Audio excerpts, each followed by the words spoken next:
अब हम स्टार्ट करने जा रहे हैं depreciation, which is due to the passage of time, which is also called a flux of time. What is it? Basically reduction in the value of your asset.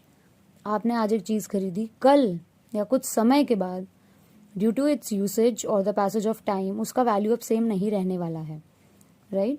तो वो जो reduction हुआ है आपके बुक्स में, जब आप उसको खरीद के लाए हो, तो आपने एसेट को लेकर आए हो, तो एसेट अकाउंट डेबिट करा है और पैसा आपने दे दिया है. तो खरीदते समय आपके पास एसेट आया, लेकिन बुक्स में, क्योंकि हम डबल एंट्री बुक कीपिंग में बुक वैल्यू पे ही रिकॉर्ड्स करते हैं, हिस्टोरिकल कॉस्ट पे हम रिकॉर्ड करते हैं एसेट्स को. सारे कॉन्सेप्ट्स को ध्यान में रखिए. तो बुक्स में विद टाइम हम अपने एसेट्स को डेप्रिशिएट करते रहते हैं, क्योंकि मैचिंग कॉन्सेप्ट ने हमें ये सिखाया कि expenses of current years should be recorded against current years income. इसका मतलब जो भी आपने इस साल कमाई करी है वो अर्जित करने के लिए जितने भी खर्चे हुए हैं उस साल ही वो रिकॉर्ड करे जाएंगे. That's called the matching concept, जो कि आप प्रॉफिट एंड लॉस अकाउंट, इसका एक वर्जन है जो आप देखेंगे आगे जाके, कि लास्ट में हम इनकम निकालने के लिए प्रॉफिट एंड लॉस अकाउंट बनाते हैं, trading and profit and loss account, जिसमें हमारी इनकम निकलती है और वो होती है रेवेन्यू माइनस एक्सपेंसेस. तो रेवेन्यूज जो हैं उनको अर्जित करने के लिए जितने भी आपने खर्चे किए वो आप रिकॉर्ड करेंगे. डेप्रिसिएशन चैप्टर का आधार तो यही है, ये काम कहाँ आने वाला है. अब इसके क्वेश्चंस करने के लिए हमारे पास दो मेथड्स होते हैं कि आप जो fall in the value of the asset है, reduction in the value of an asset है, उसको कैसे आप तय करेंगे कि कितना रिड्यूस हुआ. भाई मशीन जो है 5 लाख की मशीन खरीदी, तो कितने साल वो चलेगी. एस्टिमेटेड लाइफ एस्टिमेटेड ही हो सकती है भाई, पहले से तो आपको पता नहीं मशीन कब तक चलेगी. तो बिजनेस में एस्टिमेटेड लाइफ जो होती है वो तय करी जाती है. उसके बाद एक फॉर्मूला होता है जिससे आप निकाल सकते हो कि डेप्रिसिएशन कितना आया. मोटा मोटा अगर आप समझें, 5 लाख की मशीन खरीदी और अगर वो 5 साल चलनी है और पूरी की पूरी यूज हो जाएगी, मतलब कि जब हम उसको बेचने जाएंगे तब हमें कुछ नहीं मिलने वाला, कबाड़ में भी नहीं बिकने वाली, तो जीरो हो जाएगी उसकी वैल्यू. पूरा यूज करना है तो 5 साल तक यूज करेंगे. 5 लाख की खरीदी है, इसका जाहिर मतलब है कि हर साल हम उसको इक्वली डिस्ट्रीब्यूट कर देंगे. ये जो है ये आपका स्ट्रेट लाइन मेथड है, जिसमें ये बेसिक चीज बताई हुई है. आप स्ट्रेट लाइन मेथड और WDV दोनों से ही डेप्रिसिएशन चार्ज कर सकते हैं. प्रैक्टिकल लाइफ में मोस्टली WDV यूज होता है, but there are cases in which you can use either methods that you can read. SLM method में हर साल इक्वल डेप्रिसिएशन चार्ज होता है, जो कि लॉजिकली तो नहीं है, क्योंकि कोई भी चीज़ आप लाते हो, जैसे आपने कोई मशीन खरीदी, तो वो इनिशियल ईयर्स में अगर ज़्यादा यूज़ हो रही है और लास्ट में कम यूज़ हो रही है, तो जाहिर है उसका डेप्रिसिएशन इनिशियल ईयर्स में ज़्यादा लगना चाहिए. तो ये डिपेंड करता है कंपनी टू कंपनी. हम यहाँ पर बेसिक क्वेश्चन सीख रहे हैं, जिसमें हम स्टार्टिंग करेंगे SLM मेथड से, which is straight line method. पहले कुछ बेसिक चीज़ें हम देख लेते हैं. मशीनरी खरीदते हैं या कोई भी एसेट, फर्नीचर हो, मशीनरी हो, लैंड हो. लैंड नहीं हो सकता क्योंकि लैंड हमेशा अप्रिशिएट होता है, लैंड तो डेप्रिशिएट नहीं हो सकता है. तो जो भी ऐसी चीज़ें हैं जो with passage of time decrease होने वाली हैं, हम उन्हें यहाँ देखते हैं. एसेट खरीदा, एसेट टू बैंक हो गया. डेप्रिसिएशन एक खर्चा है, खर्चे का नेचर होता है, जब वो बढ़ता है तो डेबिट होता है. तो depreciation account debit to asset, क्योंकि हमारा एसेट अब घट रहा है. कैश तो जाता नहीं है भाई डेप्रिसिएशन से, it's a non cash expenditure, तो टू एसेट अकाउंट. अब जब बेचते हैं तो एसेट जा रहा है और आ क्या रहा है, आ रहा है पैसा.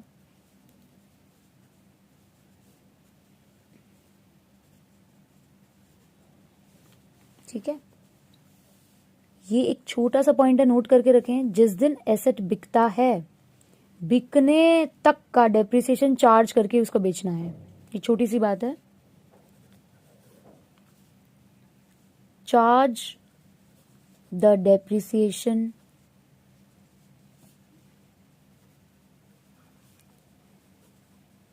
बिफोर द डेट ऑफ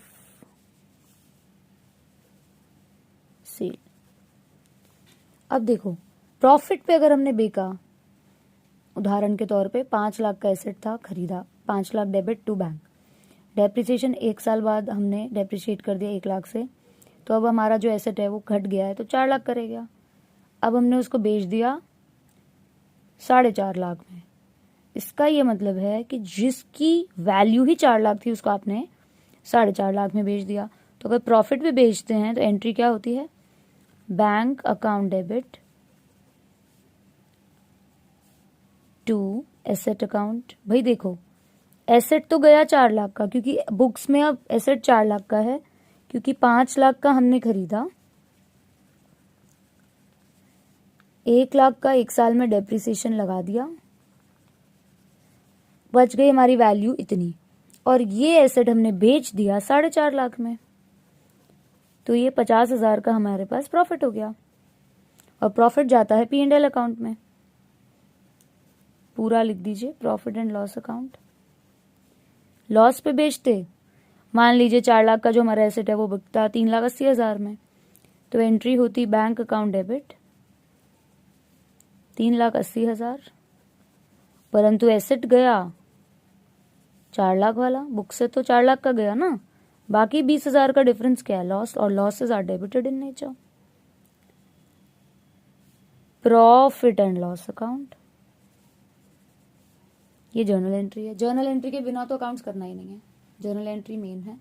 अब आगे बढ़ेंगे, जिसमें मैं SLN मेथड के 4 क्वेश्चंस डिस्कस करने वाली हूँ। ये बेसिक थ्योरी हो गया है। चारों क्वेश्चंस में से सबसे बेसिक क्वेश्चन है जिसमें डेप्रिसिएशन हम एक फॉर्मूले से निकालते हैं, जो कि मैंने आपको जनरल बताया। जनरल फॉर्मूला है एक for finding out the amount of depreciation.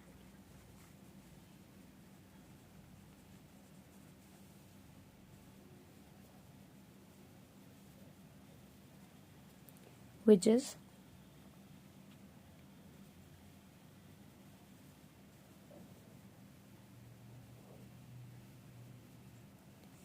cost of asset minus कबाड़ वैल्यू, मतलब जब उसकी, हमारे लिए तो उसकी लाइफ खत्म हो जाएगी, लेकिन फिर भी बेच के कुछ मिल जाए, वो वाली वैल्यू हटा दो, upon estimated life. Useful life, of course life useful ही है उस एसेट की। तो उदाहरण के तौर पे अगर हम ये 5 लाख की मशीन लाते और बेचने पर हमें 50,000 रुपये मिल रहे हैं, और 30 साल ये मशीनरी हमारी चल गई, ज़्यादा हो गया, मतलब अज्यूम कर लो 50 ले लो इसको, चलो 50 लाख की मशीनरी है और 5 लाख रुपए बेच के मिल रहे हैं, इसका मतलब हो गए 45 लाख।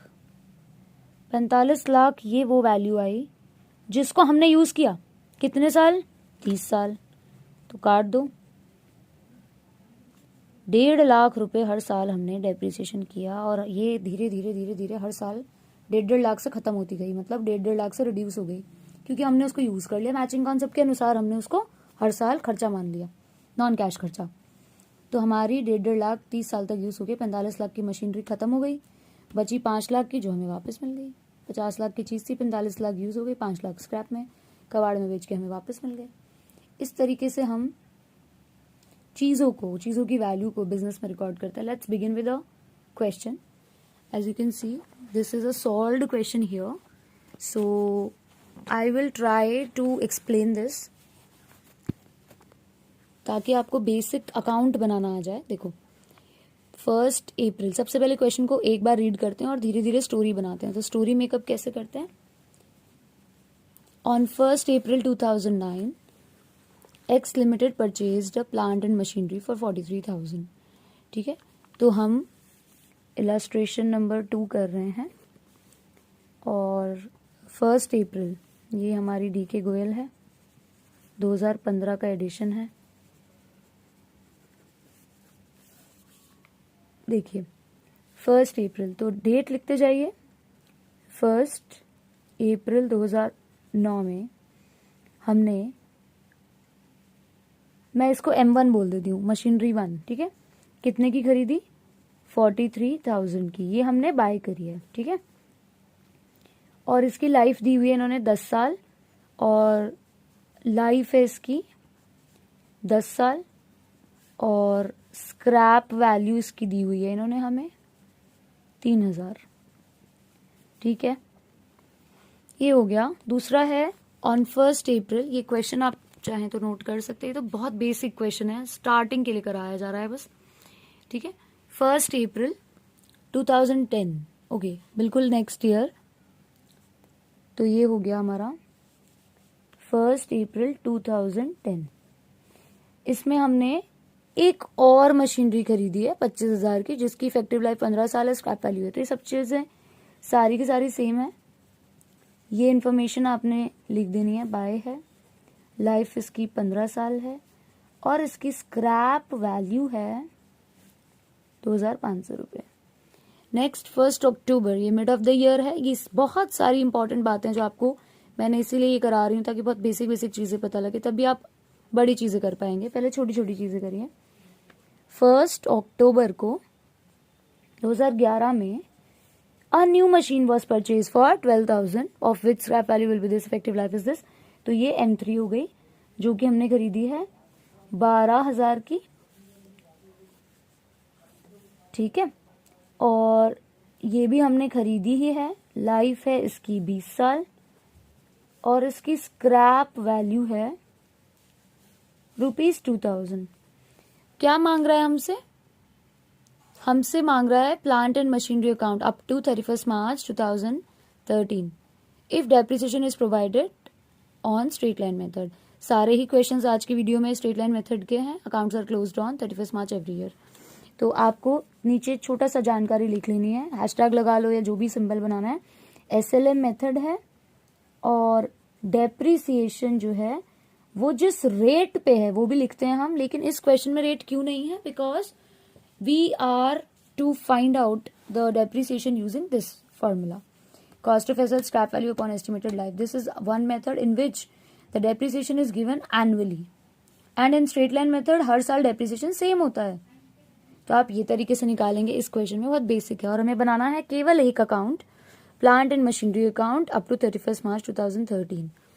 तो ये जो जगह है इसको वर्किंग नोट के लिए छोड़ सकते हैं या फिर यहाँ अकाउंट बना के वर्किंग नोट पीछे कर सकते हैं, doesn't matter.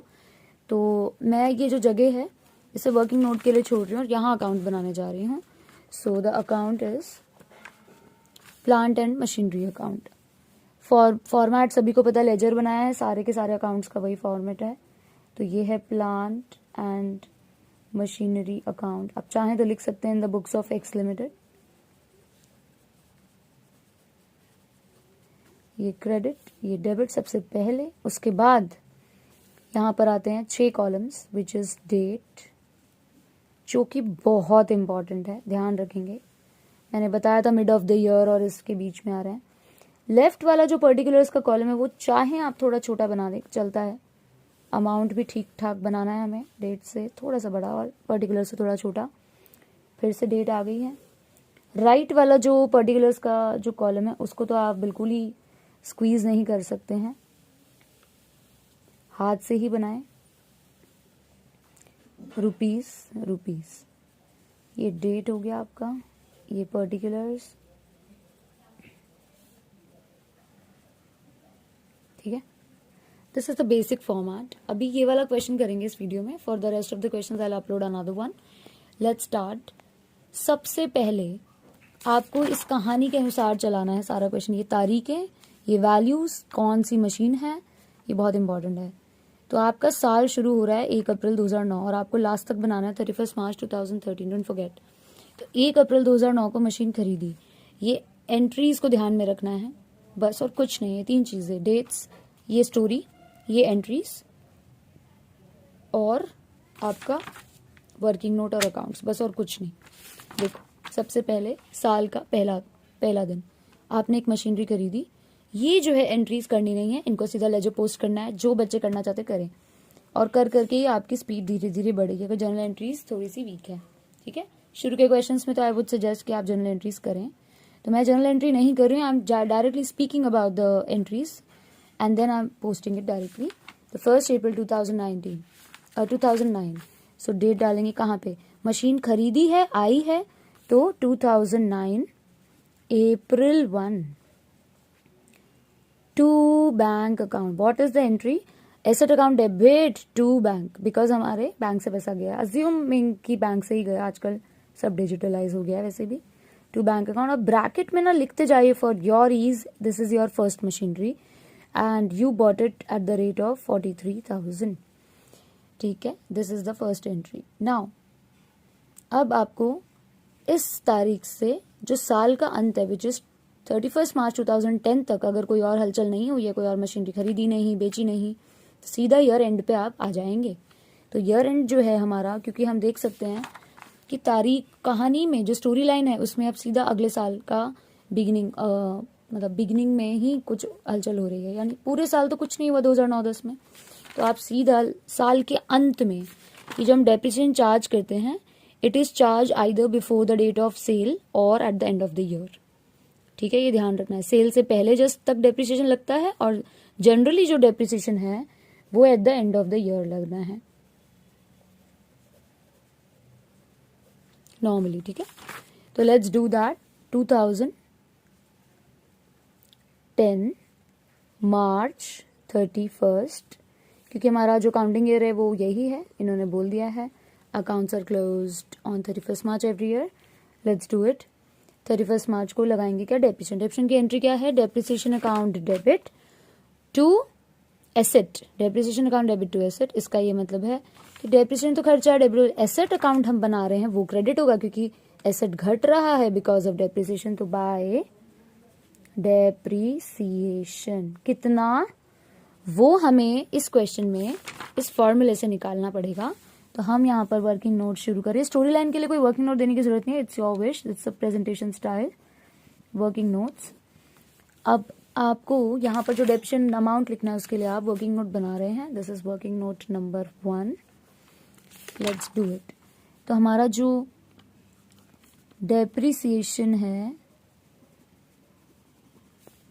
Oh sorry, depreciation for M1 वो कैसे निकलेगा? Cost minus scrap value upon life. Short में लिखा है. तो कॉस्ट थी हमारी 43,000.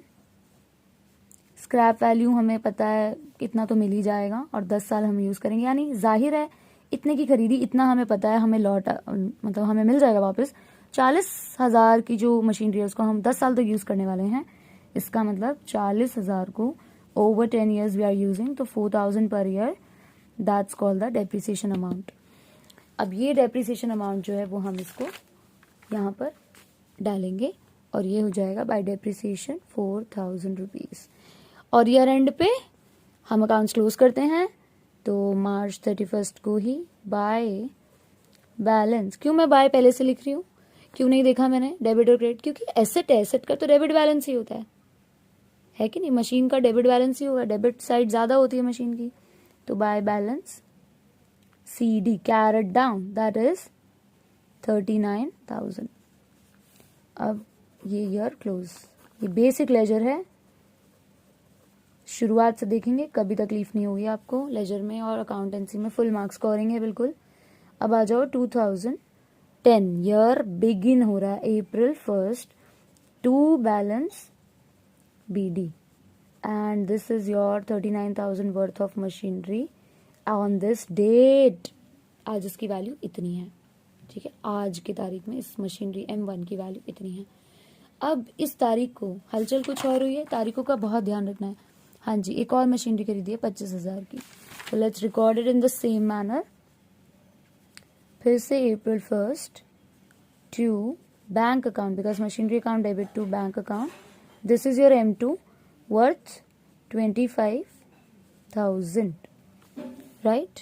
अब देखो 1 अप्रैल 2010 से साल अंत होता है 2011 का मार्च 31. तब तक कोई और हलचल नहीं हुई है. 31 मार्च तक 2011 तक कोई और हलचल नहीं है.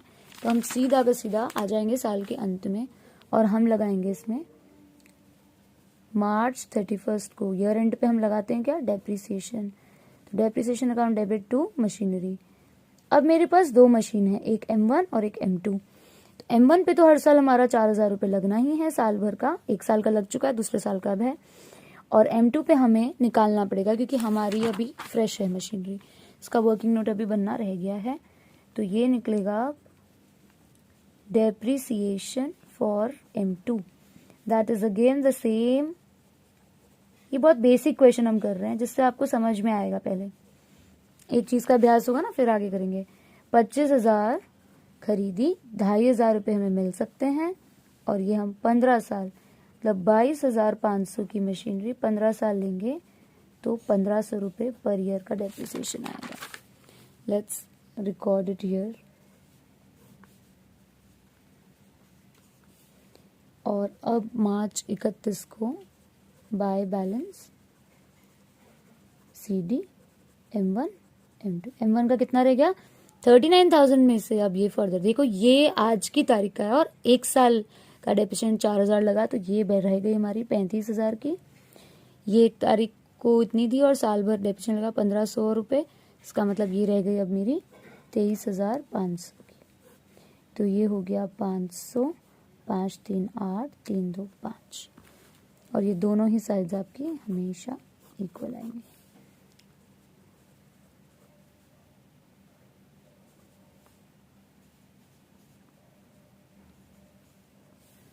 अब 2011 का April 1 to balance BD M1 M2 35,000। ये आज की तारीख में दोनों की वैल्यू आ गई है after depreciation is charged till date. अब देखें, अच्छा ये जो आपने डेप्रिसिएशन लगाया है इसका वर्किंग नोट यहाँ लिख दीजिए। वर्किंग नोट नंबर 2 है ये। जब आप निकालेंगे कोई भी चीज़ पहली बार तो आपको डेप्रिसिएशन के साथ साथ वर्किंग नोट्स के भी मार्क्स होते हैं। अब हमारे पास तारीख का क्या खेल है। आज की तारीख ये हो गई, साल के अंत है 2012 31 मार्च, परंतु उससे पहले कुछ हलचल हुई है। 1 अक्टूबर मतलब करीबन एग्जैक्टली 6 महीने बाद हमने एक और मशीनरी खरीदी 12,000 रुपये की। तो लेट्स रिकॉर्ड। खरीदने पे तो हम डेबिट साइड पे ही जाते हैं।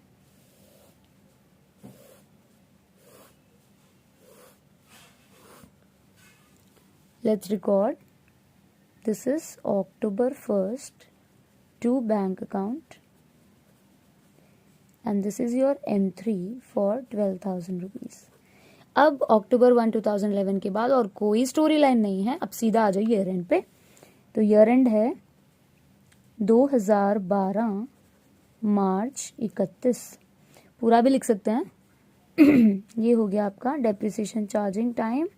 Depreciation account debit to machinery, machinery घट रही है, डेप्रिसिएशन होगा तो डेप्रिसिएशन से मशीन घट रही है, इसके क्रेडिट साइड पर रिकॉर्ड करेंगे। बार बार मैं कॉन्सेप्ट्स को एम्फेसाइज कर रही हूँ ताकि आपको कोई भी डाउट आपके मन में ना रहे। फिर भी पूछ सकते हैं आप। कमेंट्स तो नहीं ऑन होंगे किस सेक्शन के लिए, but you all have my numbers, तो आप पूछ सकते हैं। फर्स्ट मशीनरी पे as usual we know 4,000 every year. Second machinery पे भी know 1,500 every year. Third machinery पे हमें निकालना पड़ेगा, ठीक है। थर्ड मशीनरी पे हम निकालेंगे, तो थर्ड मशीनरी के लिए हम निकालेंगे डेप्रिसिएशन। ये जो हम डेप्रिसिएशन का फॉर्मूला लगाते हैं ये हर साल का होता है, ठीक है। अब आपको एक ट्विस्ट दिखेगा यहाँ पे। तो साल भर का डेप्रिसिएशन निकालने की स्ट्रेट लाइन मेथड के अंदर ये आपका फॉर्मूला है, useful life of the asset. And आपको पता है 12,000 का हमारा थर्ड मशीनरी आया है, 2,000 रुपये इसकी स्क्रैप वैल्यू में मिल सकती है, और 20 साल हम इसको यूज़ करने वाले, मतलब ये जो 10,000 रुपये वाली मशीनरी को हम 20 साल यूज़ करेंगे, सो इट विल बी 500 रुपये पर ईयर।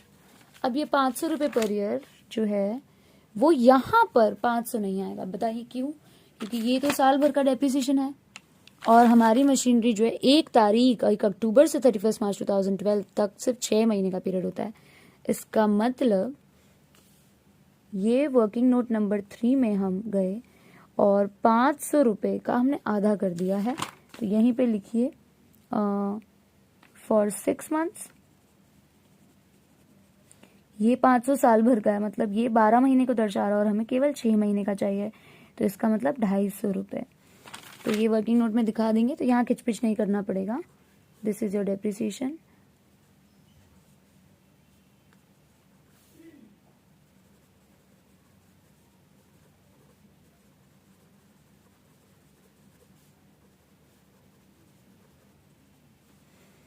35,000 का आज 1 तारीख को है, 1 साल बाद 4,000 डेप्रिशिएट हो गया, इसका मतलब 31,000 रुपये।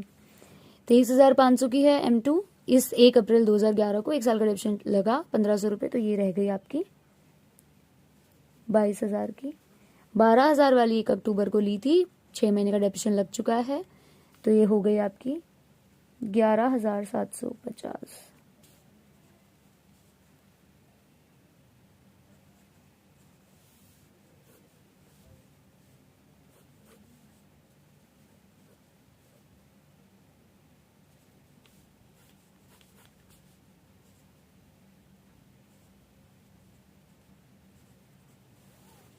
अब आते हैं, क्योंकि हमारा अकाउंट जो बनाना है कब तक बनाना है, अप टू 31 मार्च। तो let's open the last year, closing करेंगे लास्ट ईयर में, तो ये हो जाएगा आपका 2012 अप्रैल 1 to balance BD M1 M2 M3। आज की तारीख में इनका वैल्यू है 31,000, 22,000, 11,000 after charging the depreciation.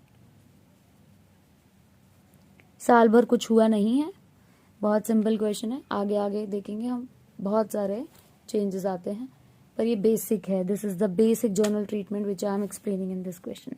Now let's directly come to the end of the year 2013, 31 March by depreciation account.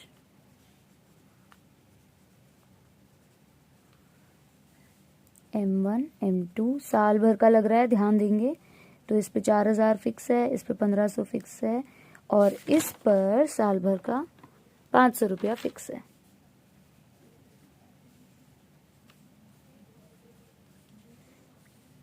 और अब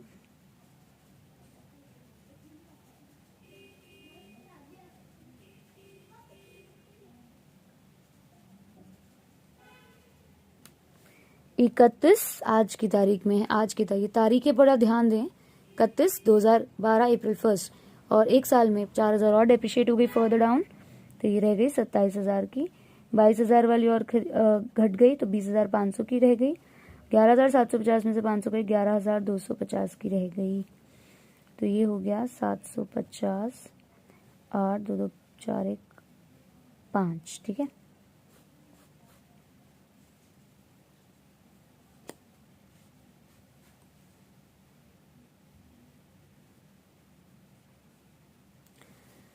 और ये जो बैलेंस है इसको क्लोजिंग है, तो इसको ओपनिंग में भी छोड़ सकते हैं यहाँ पे नीचे, लेकिन इन्होंने 31 मार्च ही डेट दिया है, तो यहाँ तक भी आप इसको लीव कर सकते हैं। This is the basic question, how to post these basic entries. अभी इसमें सेल की एंट्री नहीं आएगी, वो नेक्स्ट इलस्ट्रेशन में देखेंगे जिसमें प्रॉफिट लॉस भी आएगा, पर ये हो गया बिल्कुल बेसिक। क्या है डेप्रिसिएशन, क्या रहता है मशीनरी का कंडीशन, ये जो वैल्यूज हैं, डेट है, ये यहाँ पर काफी इंपॉर्टेंट है। So will move on to the next question in the next video.